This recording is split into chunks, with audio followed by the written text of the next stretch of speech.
Suspense.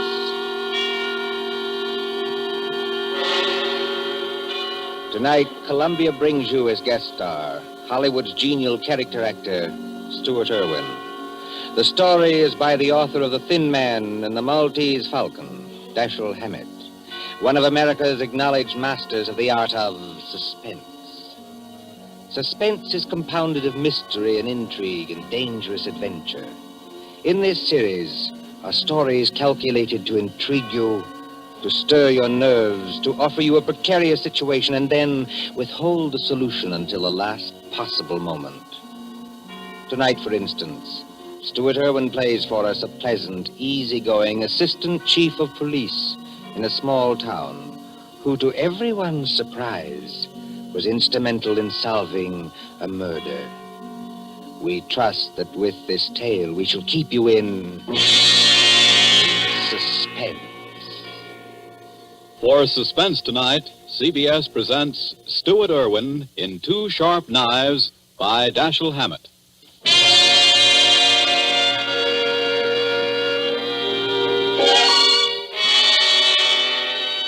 Shortly after 2 a.m., a poker game had just broken up at Ben Camley's, the doctor coroner of Deerwood City. Scott Anderson, Deerwood's chief of police, and Wally Shane, his assistant, were standing outside. Where are we heading for, Scott? Let's walk across the street, Wally. Railroad station. Gee, aren't you afraid of the excitement, Chief? Don't you think that watching the 211 come in is apt to be too much for your blood pressure? Well, if it is, Wally, you can always carry on. You've been a pretty good imitation of an assistant to me for some time now. Yeah? Yeah. If anything happens to me, you'd be the chief. Don't worry. Won't be any harder for you to fool the public as chief. Hi, Elmer. Howdy, Scott. Hello, Wally. Kind of late for you boys to be around, ain't it? No, I don't know. We sort of figured we'd put the town to bed tonight. How's the 211? On time? Right on the nose. She ought to be blowing for the bend in just about 3 seconds now. Yep. What'd I tell you? It's her now. You expecting anyone on her, Scott? No, Elmer, I'm not expecting anyone. Wally and I just thought we'd come over and watch you come in, that's all. You know, Elmer, you never can tell who might get off, though. Dick Turpin, Henry Morgan, Jesse James, Jack the Ripper, or 6 officers of Murder Incorporated, or even your Aunt Gussie. I guess you're right, Wally. Well, here she be. Pardon me, gents, but I gotta be rolling the wagon out to the baggage car.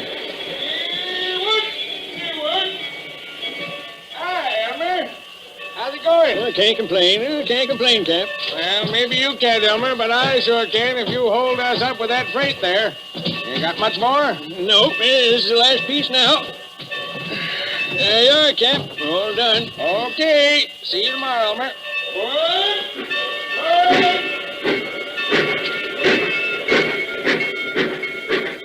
Hey, Scott, do you see what I see? I mean, do I see the man who just got off that train? The answer's yes. Well, he's a ringer for the guy we got a picture of.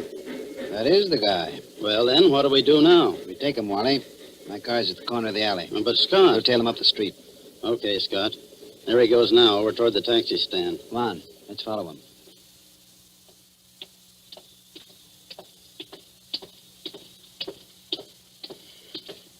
Hello, Furman. Huh? Why, I don't You're believe Mr. Furman, aren't you? Yes, I am. Philadelphia? Yes? I'm Scott Anderson, chief of police. What? Chief of... What's happened to her? Happen to who? Oh, no, you don't. No? Let me go. Hold You on. think you can pull that sort of stuff with Okay, me? You're Scott, very let me much get a crack at that mug. No. Wait a minute. No. Wait a minute, Hold it, gentlemen. Wally. Well, Furman? Well, I'm sorry. For a moment there, I thought you weren't really a policeman. Thanks. Nice to know I look almost human. Yes, it was silly of me. I'm sorry. Well, let's get going now before anything else happens. Okay, Furman, get in the car. I'll drive, Scott. In you go.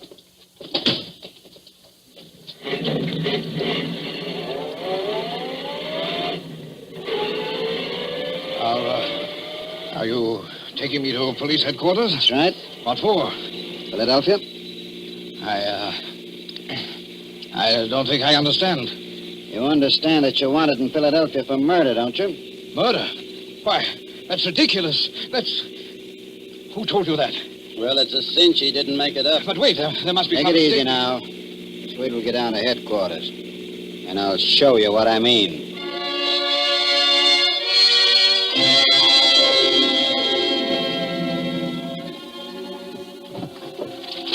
Now then, here's the circular on Lester Furman. It was sent out by the Trans-America Detective Agency in Philadelphia. Take a look at it. Oh, yeah. $1,500 reward for the arrest and conviction of Lester Furman, alias Lloyd Fields, alias J.D. Carpenter, for the murder of Paul Frank Dunlap in Philadelphia on December 8th, 1942. Well, It's a lie. you're Furman, aren't you? Oh, yes, but... That's your picture on the circular, isn't it? Oh, yes, but I... Well, Scott, I see you and Wally got Furman, huh? Oh, hello, George. You lucky stiffs. Now you two split $1.50 reward. I never seen nothing like it. You know, if it ain't vacations in New York at the city's expense, it's reward dough. Judge, someday, if you don't remember you're the jailer around here, not the D.A., you're going to be wearing your teeth on the outside of your lips, and I'll be the guys who arrange them that way. Savvy? Just 'cause you caught a guy who's hot in Philadelphia. It's a lie. It's a frame-up. You can't prove anything. There's nothing to prove. I never killed anybody. I won't be framed. Take it I won't be easy, framed. Furman. Take it easy. You're wasting your breath on us. Save it for the Philadelphia police. We're just holding you for them. But it's not the police. It's the Trans-America We Detective... turn you over to the Philadelphia police. Mr. Anderson, Well, then there's nothing I can do now. There's nothing any of us can do till morning.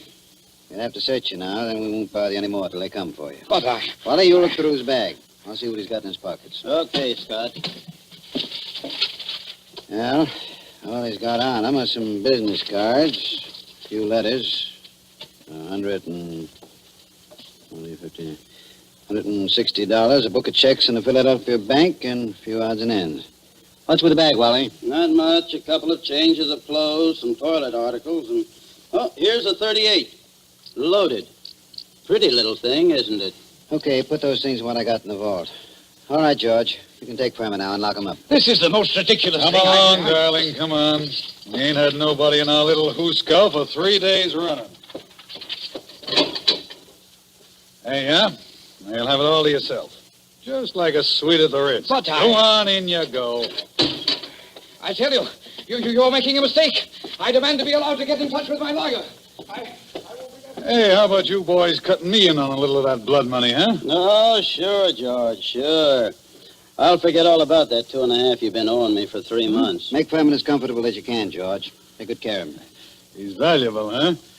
Yeah, now, if it was some bum that didn't mean a nickel to you... George, any day now, I'm going to forget that your uncle is county chairman and throw you back in the gutter just to see how high you'll bounce. Remember that. Oh, Scott, I didn't mean nothing. That's all, George. Never mind the rest. I'm going home now. If anything's urgent, I can reach there. But get this. I don't want to be disturbed. Unless it is urgent.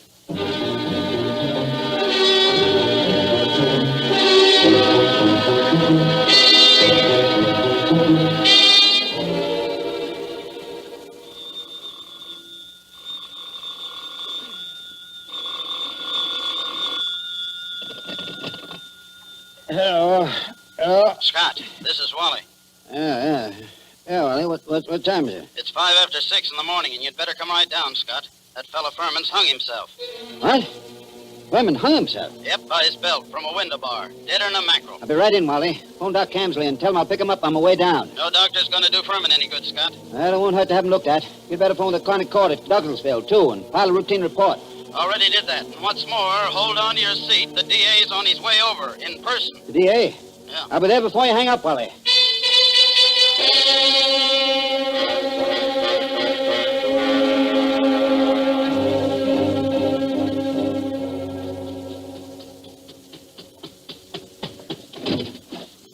Come on in, Chief. Ted Carroll, the DA's here, and he's plenty hot under the collar. What's he burning about? Oh, he's just mad. Running up quite a phone bill on us, too. Been calling Philadelphia every couple of minutes since he got here. What kept you so long? I couldn't get my car started. Well, let's go in and see the old buzzard. Oh, Ted? Listen, Scott, what is all this? Oh, what? There's some funny business going on here. What's funny about it? Man hangs himself. Just another case of suicide. Sure, it was suicide. But I just telephoned Transamerica. Dug a guy out of bed there. And he said they'd never sent out circulars on Furman. Didn't know about any murder he was wanted for. All they could tell me about him was he used to be a client of theirs. I don't know what to say, Ted. I don't either. Oh, a fine chief of police you are. What on earth kept you so long? Car store. Came as quick as I could. Ain't you so crabby, Ted? Nothing. I guess it's just the district attorney and... Now, come, gentlemen. Nobody'd know you two are staunch admirers of each other. Okay, Wally. Tell me, what do you make of it? Well, there's plenty wrong, Scott. First, that Transamerica thing. They never sent out circulars about Furman. And now, get this. I talked to the Philly police just before you came in. There wasn't even any Paul Frank Dunlap murdered. There wasn't? No. What did you get out of Furman before you let him hang himself? But he was innocent. Didn't you grill him? Didn't you find out what he was doing in town? Wally, didn't you? What for? He admitted he was Furman. The description fitted him. The photograph was him. The Transamerica Detective Agency's supposed to be on the level, ain't it? Philadelphia wanted Furman. We didn't. But Scott... I sure, Ted. If I'd have known he was going to hang himself. Yeah, but then if your aunt wore pants, he'd be your uncle. You said Furman had been a client of Transamerica. They tell you what the job they did for him was? His wife left him a couple of years ago, and he had them hunting for her for 5 or 6 months. But they never found her. They're sending a man up here tonight to look things over. Yeah, huh? Yes. Mm-hmm. Well, I'm going out and grab a quick bite. But I might as well tell you, Scott, there's going to be trouble over this. I know that, Ted. There usually is when somebody dies in a jail cell.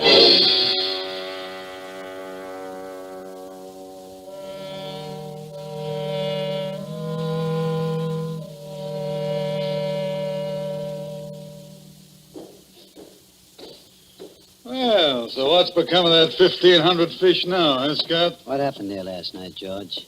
Nothing. Furman hung himself. Did you find him? Uh-huh. Wally took a look in here to see how things was before he went off duty, and he found him. You were asleep, I suppose. Well, I was catching a nap, I guess, but everybody does that sometimes, Scott. Even Wally sometimes when he comes in off his beat between rounds. Yeah, but I always wake up when the phone rings or anything. Oh, sure. Well, suppose I had been awake. Can't hear a guy hanging himself, can you? Did Doc Campley say how long Furman had been dead? He done it about 5 o'clock, he said he guessed. Oh, you want to look at the remains, Scott? They're over at Fritz's undertaking parlor. Not now. Hey, and speaking of firemen, what are you going to tell the guys from Transamerica when they show up here tonight?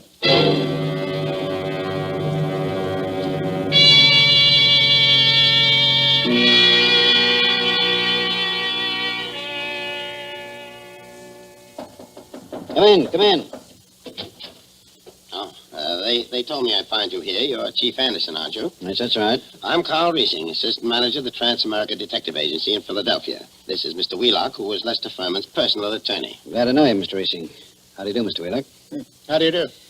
I know you gentlemen are already in possession of most of the details concerning Mr. Furman from the time he arrived in Deerwood until the time of his death. But perhaps you don't know that the police of most towns in our corner of the state have also received copies of this same reward circular. Take a look at it. Oh. I must say this circular is an excellent forgery. You're sure it's a forgery, Mr. Racing? Oh, yes, there's no doubt about it. But it's an excellent forgery. Tell me, Mr. Wheelock, was Mr. Furman a native Philadelphian? Oh, my, yes. He was a well-known, respectable, and prosperous citizen of Philadelphia. Married, I believe? In 1934, he married a 22-year-old girl named Ethel Bryan, daughter of a Philadelphia family. And the Furmans had a child? Isn't that right, Mr. Wheelock? Yes, born in 1936, but the child lived only a few months. Mr. Furman's wife disappeared after the child's death. What year was it that she disappeared? Mr. Riesing should remember that. His agency worked on the matter. Oh, I remember it well. Mrs. Furman disappeared in 1937. We never heard anything of her again, although Furman spent a lot of money trying to locate her. What did she look like, Mr. Racing? In just a moment. I have a picture of her right here in my briefcase. Here it is. Quite pretty, isn't she? If you care for that type. I see what you mean, Mr. Wheelock. Well, she's attractive as that. Judging by this photo, I'd say that she was a small-featured, pretty blonde, with a weak mouth and large, somewhat staring eyes. Well, that's an accurate enough description, all right. you don't mind, I'd like to have a copy made of that photograph, Mr. Reesing. Oh, you can keep that one if you like. It's one that we had made up at Transamerica. Her description's on the back. Thanks. Did Furman ever divorce her? No, sir. He was a lot in love with her, and he seemed to think that the child's dying made her a little screwy so that she didn't know what she was doing. That's right, isn't it, Mr. Wheelock? That is my belief, Mr. Reesing. You said Furman had money, Mr. Wheelock. About how much did he have? And who gets it? I should say his estate will amount to perhaps $500,000 left in its entirety to his wife. Mm-hmm. It's quite a handy sum for anyone to have, I'd say. Mr. Wheelock, everything shows that somebody framed Furman into the Deerwood jail. And that frame-up drove him to suicide. But there has to be something else. A lot else. Well, then, what are you going to do? I'm going across the street to the undertaking parlor and have a look at Furman. I'll see you later.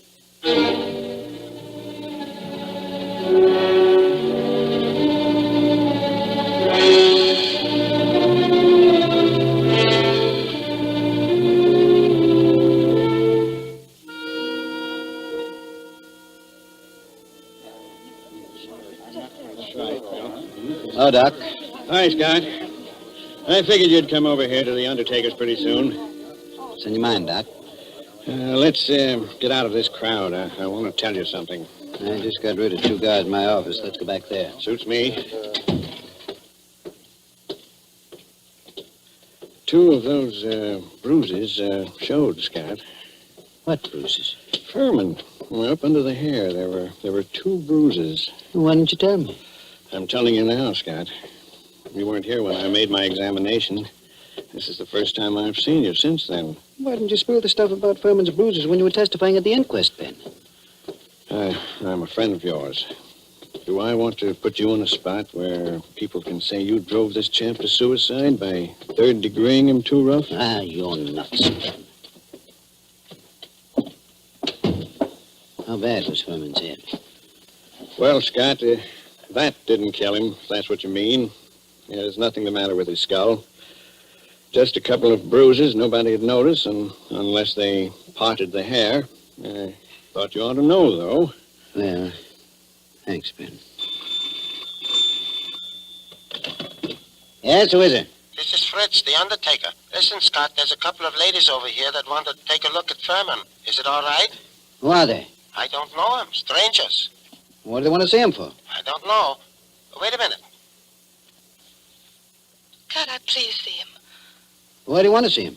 Well, I'm his wife. Furman's wife? Yes. Oh, certainly. I'll be right over. So long, Ben. I've got to go back to the undertaker's. So long, Scott.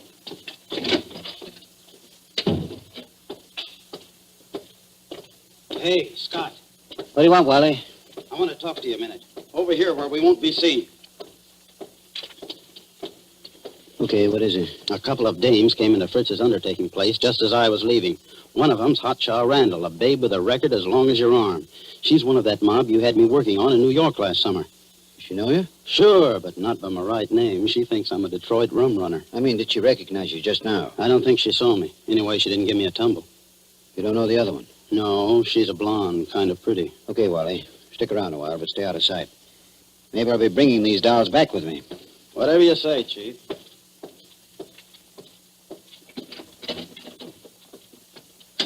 Oh, there you are, Scott. I wondered when you were coming. This is Mrs. Furman, and this is Mrs. Crowder. How do you do? Hiya, Chief. They just saw the body.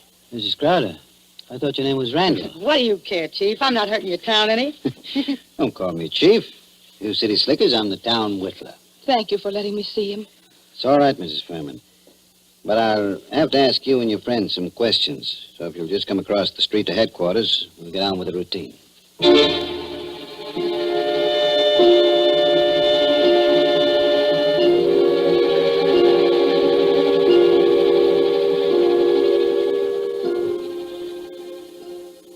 Before I ask any questions, I want to tell you something. Mrs. Furman, your husband didn't commit suicide. He was murdered. Murdered? Ah, Chief, we got alibis. We were in New York, and we can prove it. And you're likely to get a chance to. What brought you down here, anyway? Murdered? Well, who's got a better right to come down here? She was still his wife, wasn't she? She's got a right to look out for her own interests, hasn't she? Mm-hmm. It reminds me of something. Excuse me a second. I've got to make a phone call in the next room.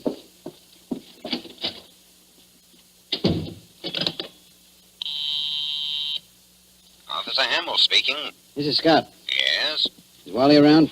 No, he's not here. He said you told him to keep out of sight. I'll find him for you, though. Right. Tell Wally I want him to go to New York tonight. Send Mason home to get some sleep. He'll have to take over Wally's night trick. Oh,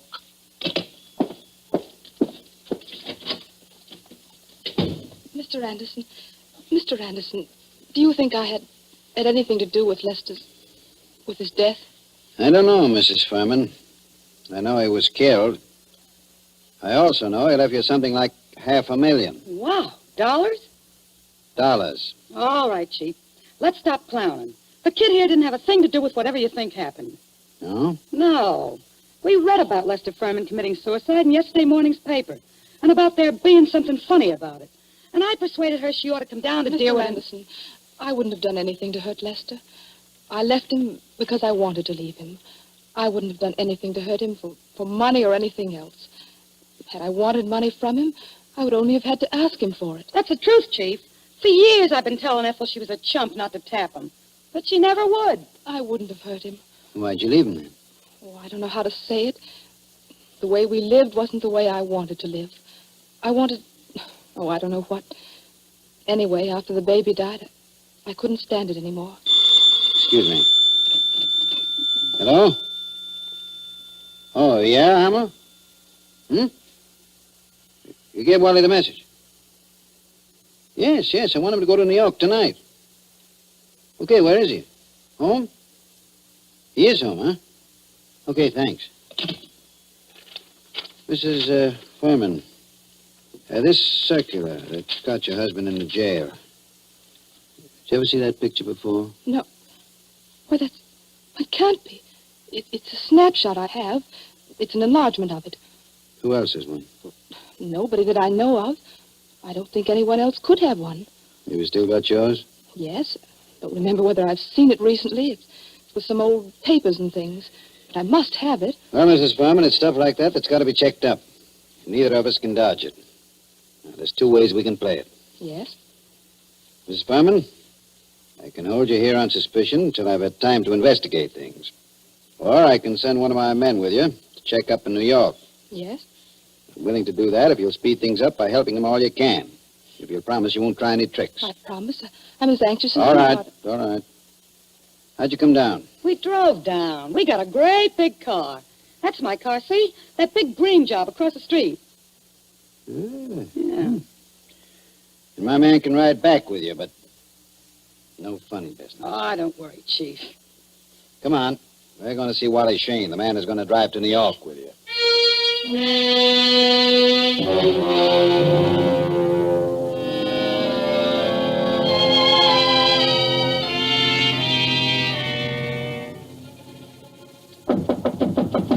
Wally? Who is it? Scott, Wally. Come in. Ladies first. Harry. Ethel. No, you don't. No, you don't.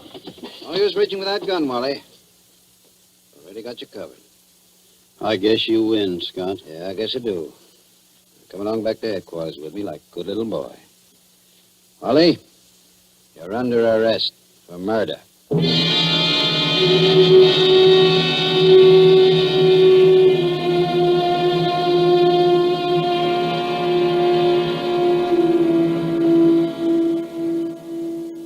Well, and that's how I knew it was all up, Scott, the minute I saw those two dames going into Fritz's.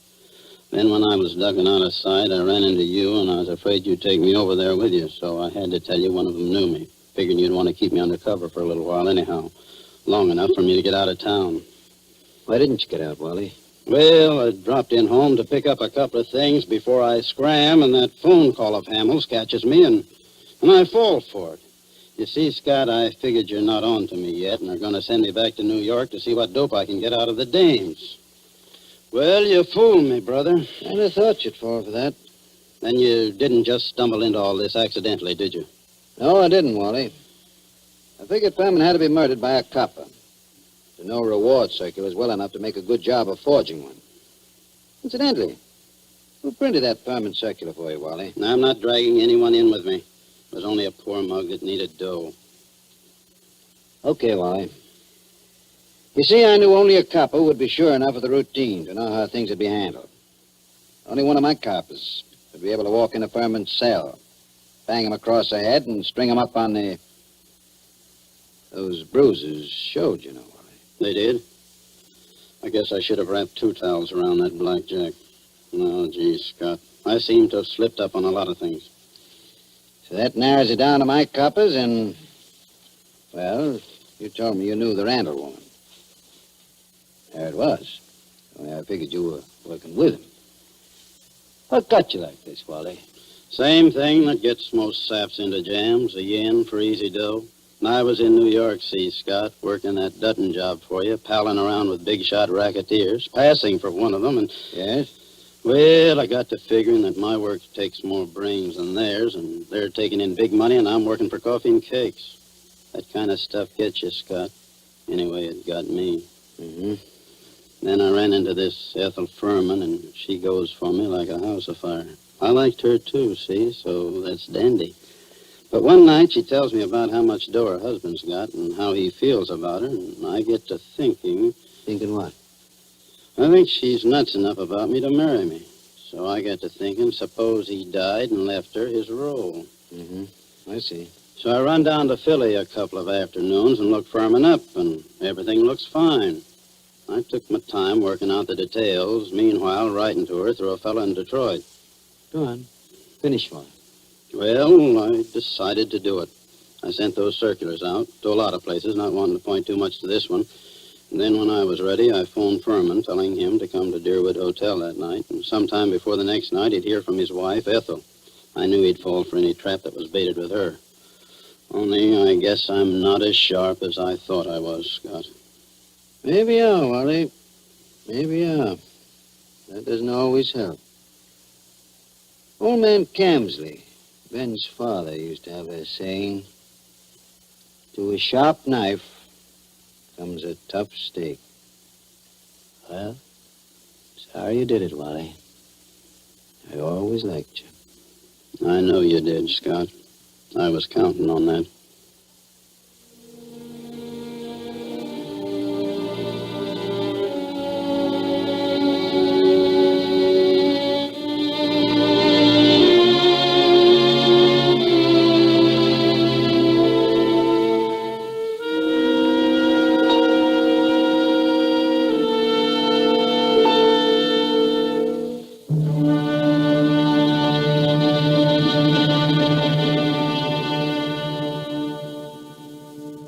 And so ends Dashiell Hammett's 2 Sharp Knives, starring Stuart Irwin.